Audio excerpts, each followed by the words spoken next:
안녕하세요. 채널 헤세드입니다. 지난 시간에는 가인과 아벨에 대하여 알아보았고요. 오늘은 노아의 이야기를 공부해 보도록 하겠습니다. 다음 질문입니다.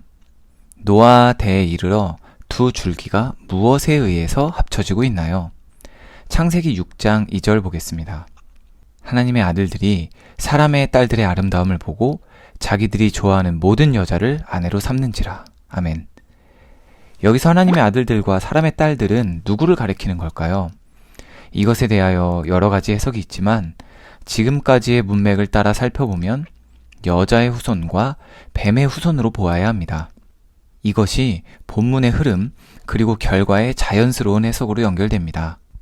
창세기 3장 15절 이후로 여자의 후손과 뱀의 후손이 나뉘어졌는데 6장 2절에 아내로 삼았다는 것은 결혼, 한 몸의 의미, 합쳐짐을 이루고 있다는 것입니다.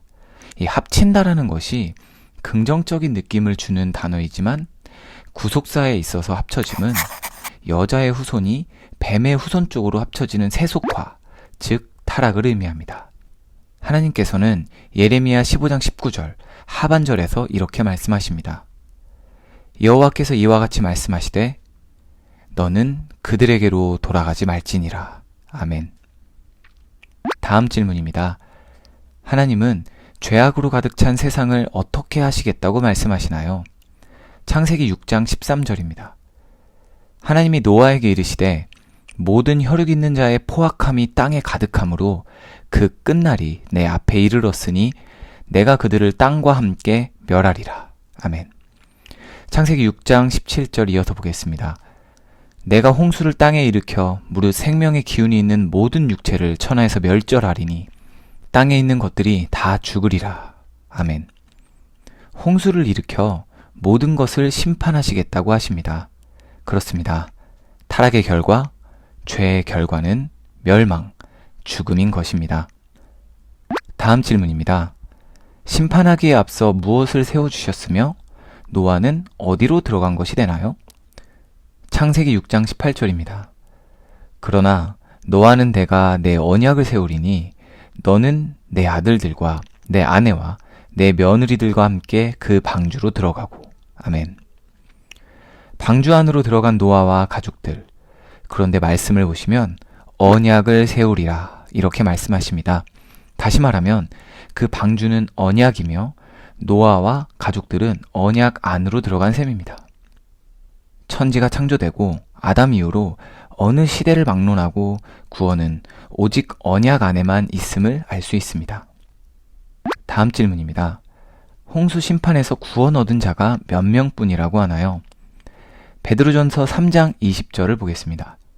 그들은 전에 노아의 날 방주를 준비할 동안 하나님이 오래 참고 기다리실 때에 복종하지 아니하던 자들이라.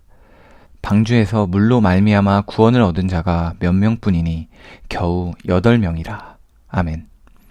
그렇습니다. 여호와께 은혜를 입은 자 노아와 그의 가족인 겨우 8명입니다. 다음 질문입니다. 겨우 8명이라는 표현은 당시의 상황이 위급한 상황이었음을 말해줍니다. 노아를 의의 상속자라고 하고 보존하셨다는 것은 누구를 보내시려는 의도인가요? 히브리서 11장 7절을 보겠습니다. 믿음으로 노아는 아직 보이지 않는 일에 경고하심을 받아 경외함으로 방주를 준비하여 그 집을 구원하였으니 이로 말미암아 세상을 정죄하고 믿음을 따르는 의의 상속자가 되었느니라. 이어서 베드로후서 2장 5절 보겠습니다. 옛 세상을 용서하지 아니하시고 오직 의를 전파하는 노아와 그 7 식구를 보존하시고 경건하지 아니한 자들의 세상에 홍수를 내리셨으며. 아멘. 히브리서에서는 언약을 믿음으로 방주 안으로 들어간 노아가 의의 상속자가 되었고 또 베드로후서에서는 보존하셨다 이렇게 말씀하시는데요. 이것이 어떤 의미가 되는지 중요합니다. 의의 상속자, 이것은 의의 후사로 그리스도를 보내시는 줄기, 그 언약의 족보를 상속하게 되었다고 이해할 수 있습니다. 그렇다면 왜 보존하였다 이렇게 이야기하실까요? 당시의 상황은 여자의 후손들이 뱀의 후손들에게 세속화되어서 타락이 물들어가던 죄악이 턱 밑까지 차오르던 그런 시대였습니다. 창세기 6장 5절 보겠습니다. 여호와께서 사람의 죄악이 세상에 가득함과 그의 마음으로 생각하는 모든 계획이 항상 악할 뿐임을 보시고. 아멘. 그렇기 때문에 이대로라면 여자의 후손으로 이어져야 하는 구원의 줄기마저 죄악에 물들 위험에 놓여 있는 위급한 상황, 겨우 8만 남은 그런 위기였습니다. 이사야 1장 9절 보겠습니다. 만군의 여호와께서 우리를 위하여 생존자를 조금 남겨두지 아니하셨다면 우리가 소돔 같고 고모라 같았으리로다. 아멘. 그렇습니다. 따라서 홍수 심판의 초점은 멸망에 있는 것이 아니라 의의 상속자, 그리스도의 줄기를 보존하시는 구원에 초점이 맞춰져 있는 것입니다. 하나님의 마음은 우리를 향한 사랑이며 그로 인해 행하시는 은혜임을 우리는 보아야 하겠습니다. 다음 질문입니다. 방주에서 나온 노아가 드린 번제를 받으신 하나님께서 다시는 저주하지 아니하리니, 이렇게 말씀하신 것은 인간의 죄를 누구에게 대신 저주하시겠다는 뜻인가요?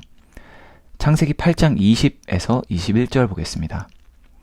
노아가 여호와께 제단을 쌓고 모든 정결한 짐승과 모든 정결한 새 중에서 제물을 취하여 번제로 제단에 드렸더니 여호와께서 그 향기를 받으시고 그 중심에 이르시되 내가 다시는 사람으로 말미암아 땅을 저주하지 아니하리니 이는 사람의 마음이 계획하는 바가 어려서부터 악함이라 내가 전에 행한 것 같이 모든 생물을 다시 멸하지 아니하리니. 아멘. 먼저 사람으로 말미암아 땅을 저주하지 않으시겠다는 것은 무엇일까요? 이제는 인간이 죄를 저지르든 말든 죄악에 관여하지 않으시겠다는 건가요? 아닙니다. 오히려 정반대로 훨씬 적극적인 은혜의 개입을 의미한다고 해석할 수 있는데요. 바로 뒤에 나오는 부연 설명인 이는 사람의 마음이 계획하는 바가 어려서부터 악함이라, 이렇게 말씀하신 것을 보면 알 수 있습니다. 사람은 이렇게 전적으로 타락하였다. 완전히 썩었다. 그렇기 때문에 인간에게 향하는 직접적인 심판이 100번, 1000번이 반복된다 하여도 인간이 행위적으로 의롭다함을 얻어낼 수 있는 갱생의 여지가 없다는 것입니다. 그런데 여기에서 노아가 정결한 짐승으로 번제를 드렸다는 것이 굉장히 중요합니다. 이것은 아담으로부터 이어져 온 원복음, 가인은 믿지 않았고 아벨은 믿었던 그 대속의 복음을 세세 계보를 통하여 노아에게까지 이르러 계승되었다는 것을 보여줍니다. 그리고 여호와께서는 그 제단의 향기를 받으셨다고 나와 있습니다. 그렇습니다. 인간의 죄악, 그 심판을 우리에게 직접 쏟으시는 것이 아니라 번제로 상징된 대속의 의미, 그리스도를 통하여 죗값을 대신 치르시겠다는 구속사의 언약을 다시금 말씀해 주시고 있는 것입니다. 다음 질문입니다. 하나님은 언약의 증거로 무엇을 두셨나요? 창세기 9장 13절 보겠습니다. 내가 내 무지개를 구름 속에 두었나니 이것이 나와 세상 사이의 언약의 증거니라. 아멘. 정답은 무지개입니다. 무지개는 우리 눈에 직접적으로 보이지 않는 빛이라는 존재가 공기 중의 물방울에 의하여 우리의 눈에 가시적으로 보이게 되는 현상입니다. 즉, 보이는 빛이라 할 수 있습니다.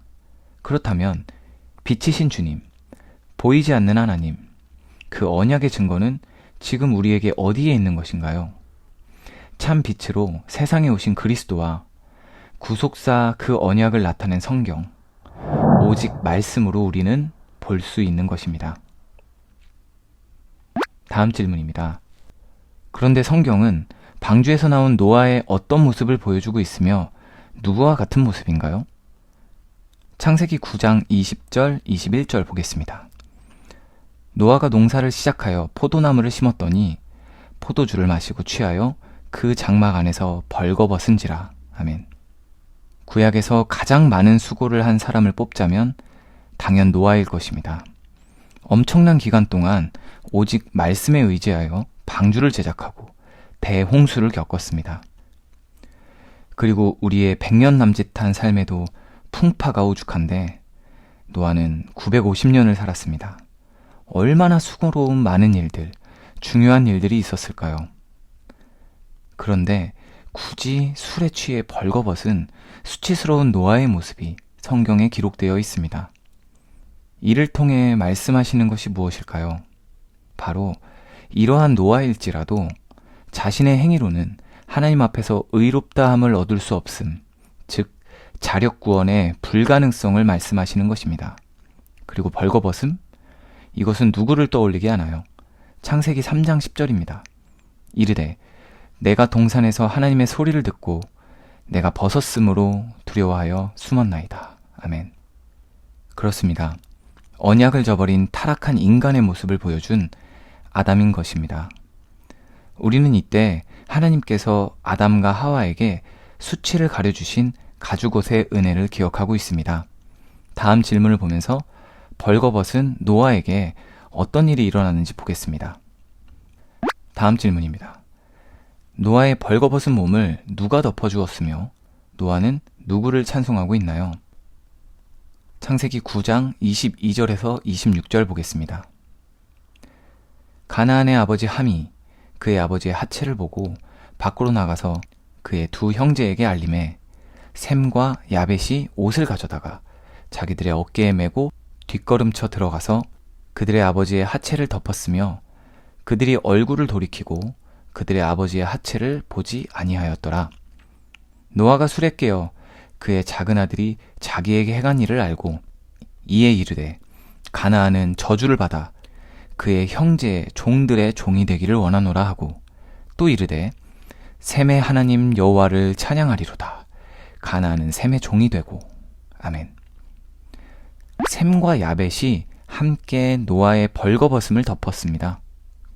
그런데 노아의 고백은 야벳을 빼고 셈의 하나님 여호와를 찬송하리로다 이것입니다. 이것은 우리의 벌거벗은 수치를 가려주실 그리스도께서 셈의 줄기로부터 오시게 될 것을 계시하고 있는 것입니다. 다음 질문입니다. 노아의 벌거벗은 한 사건을 놓고 고한 자와 덮어준 자로 갈리고 있습니다. 이것은 각각 누구의 대리자 역할을 한 것이 되나요? 앞에서 읽은 말씀에서 보면 함이 두 형제에게 알렸고 셈과 야벳이 덮었습니다. 함이 노아의 벌거벗음을 두 형제에게 알리는 것은 창세기 3장 11절과 연결됩니다. 창세기 3장 11절입니다.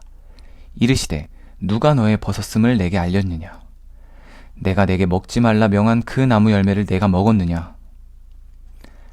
아담이 벗었음을 알린 자는 당시 뱀, 다시 말해 사탄입니다. 그리고 셈과 야벳이 노아의 벌거벗음을 덮어주는 것은 창세기 3장 21절과 연결됩니다. 창세기 3장 21절입니다. 여호와 하나님이 아담과 그의 아내를 위하여 가죽옷을 지어 입히시니라. 아멘. 그렇습니다. 함은 사탄의 대리자 역할을 하고 있으며 셈과 야벳은 하나님의 대리자 역할을 하고 있습니다. 또다시 여자의 후손과 뱀의 후손이 갈라지는 것을 보게 됩니다. 최초의 인류 아담의 아들에게서도 겨우 8분이었던 홍수 심판의 생존자 중에서도 두 부류의 영적인 대립이 나타났습니다. 오늘날은 어떻겠습니까? 중간은 없습니다. 이러한 두 부류 속에서 노아가 언약, 그 방주 안에서 구원받았던 것처럼 우리도 여자의 후손으로 오신 그리스도, 그 언약 안에서 믿음으로 거해야 하겠습니다. 오늘은 여기까지 하겠습니다. 시청해주셔서 감사합니다.